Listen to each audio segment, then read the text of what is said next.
If you've ever started writing an email and then couldn't find it later, this video is for you. In this quick tutorial, I'll show you how to find draft emails in Gmail in just a few simple steps. This is one of those tiny Gmail tricks that can save you a lot of time, especially if you write emails on the go and come back to them later. By the end of this video, you'll know exactly where Gmail stores your drafts and how to open them anytime you need to finish writing or send them. If this video helps, don't forget to hit like and subscribe for more easy tech tutorials. Alright, let's get started. First, go to Gmail in your browser. You can do that by opening mail.google.com.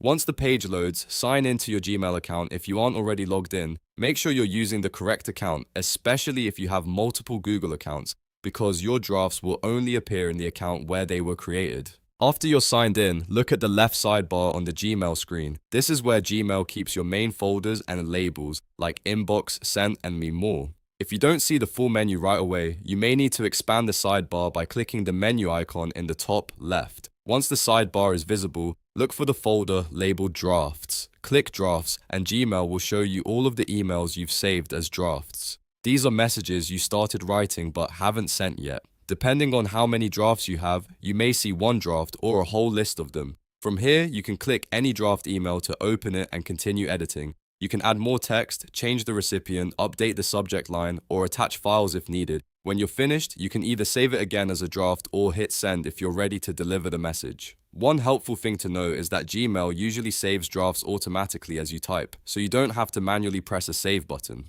That means if you close the tab or switch devices, your draft should still be there when you return, as long as you're signed into the same account. If you still don't see your draft, double check that you're in the correct Gmail account and refresh the page.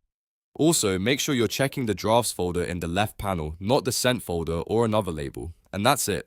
You've now learned how to find draft emails in Gmail, open them, and continue working on them whenever you need. If this tutorial helped you out, please give it a like, subscribe to the channel, and turn on notifications so you never miss the next simple tech guide. Thanks for watching, and I'll see you in the next one.